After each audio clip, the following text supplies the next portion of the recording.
Hey everybody, Zach here at etrailer.com. Today we're taking a look at the RockyMounts MonoRail on our 2021 Toyota Tacoma.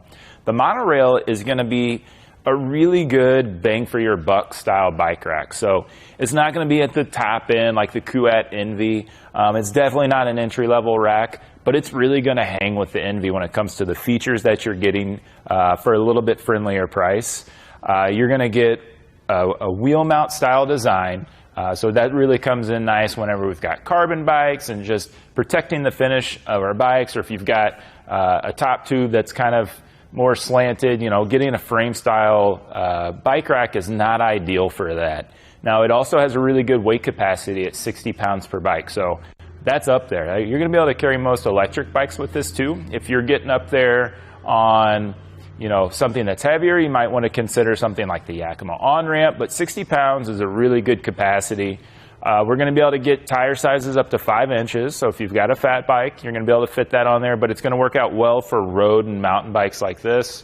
It does have a max wheelbase 48 inches, so if you've got something that's longer than that, you're maybe going to want to consider something like the Kuat Envy that's going to get you up to 50 inches. But if you're falling underneath all of those specs, it's going to be a really good bike rack. I like that it kind of has a simple design. It's not over the top by any means, but it's really nice. Like, it functions well. I think it looks good. I like all the blue accents that they put into it. And then it just does what I want a bike rack to do and hold it well. One thing I like about this rack is that it tilts away just like most platform racks. But I like that the handle's back here. I don't have to go up front and pull a bunch of pins and clips. I don't have a lever that's here. I like it being in the rear because, especially if you've got a second bike on here, trying to reach through and do all of that, it's kind of a hassle. So with one bike, it's even easier. We'll come back here and we'll just pull that lever. It's pretty easy to grab onto. And we'll tilt it away. We get pretty good tilt there. We can get access into our tailgate. Going to get almost all the way down there. We get most of the access there, but we can still get into the bed if we don't have a tonneau on there. Get this tilted back up. Puts back in place, so pretty easy to use. I've seen this over time. We have the single bike version that we lend out a lot. It gets a lot of miles on it. That lever does take a little bit to kind of catch back in place. So it's not as automatic, but I'm talking years of use. So it's been on the back of a car here for at least 3 or 4 years. It still looks good. Like, all the black still looks good on it. A couple of the points where the hardware is holding pieces together have seen a little bit of corrosion, but not a ton. It still looks really sharp for as much as it's been used. I'm going to take the bike off real quick. Come back here with this wheel strap. Feed that up through there. I'm going to keep one hand on the bike. And we'll release that up, and then this just ratchets down. Just like that. So get that put in place. It's going to hold this in well. Before I take it off, we're going to have a cable lock that's included. It's going to circle back around through all your bikes and attach to this post right here. So I like that that's included. The cable not being integrated is probably the one gripe I have with this. I've used the Kuat Envy a lot, and I do like that it's included.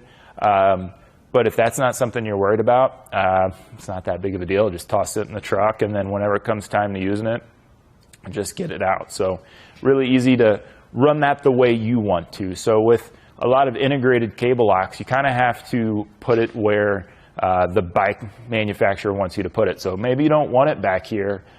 Maybe you want it around the frame somewhere else, or maybe you want it up front. Just wherever you want. I like having a little bit more capacity of choosing where I want to run that cable. So we'll take this off, get that out of the way. We can take a closer look at these cradles. You can see here where we're going to get that road bike in there. Widens out a little bit for the mountain bike, and then gets really expanded out for those larger fat bikes. Now this chalk folds down, which is really nice. Gets us compact. Get that strap put back in place. then we can tilt this back. And what I like about, you can see here, we have this one tucked away, so we get a little bit more compact. This tilts depending on the wheelbase. So the wider you have, the more you're going to go back. If it's a little bit more narrow wheelbase, it's going to go in, accommodate all those different bikes. So I like to tuck it in, get it like that. Get some measurements real quick before I fold it up, show you how much this is going to add to the back of your vehicle.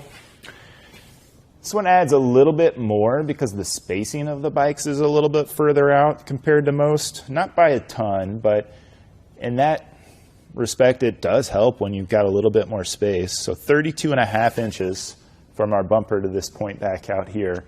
So that's nice that we've got a little bit of spacing so we're not interfering with those bikes. When it comes to ground clearance, we can go back here. It's about 26.5 inches. And then this is going to sit at about 24.25 inches. So get a little bit of rise here. The shank comes pretty far out before it comes up, so just keep that in mind if you're on any sort of steep inclines.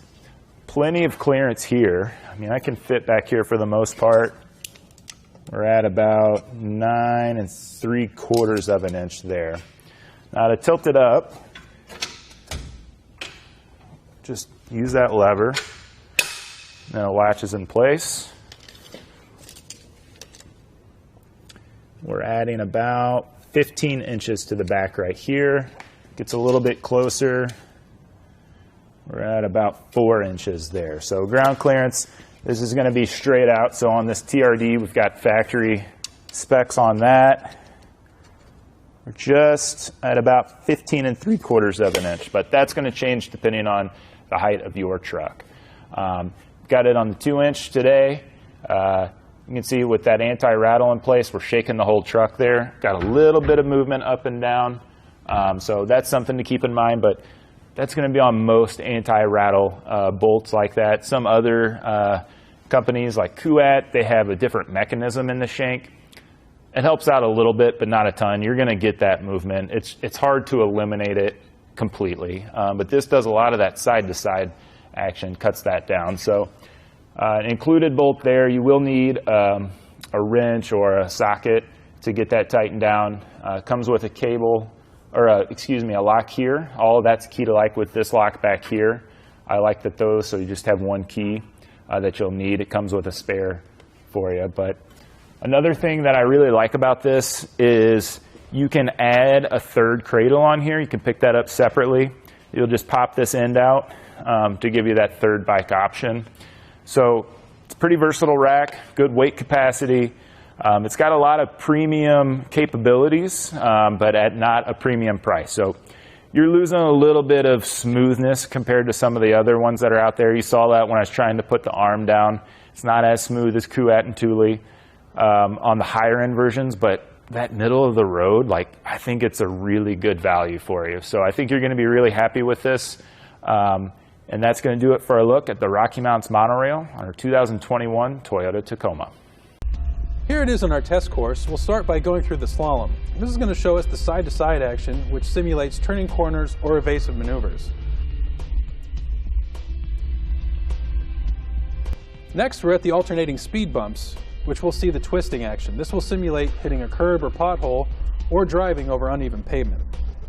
And finally, we have the full speed bumps, where we'll see the up and down action, which is just like driving out of a parking lot, garage, or driveway.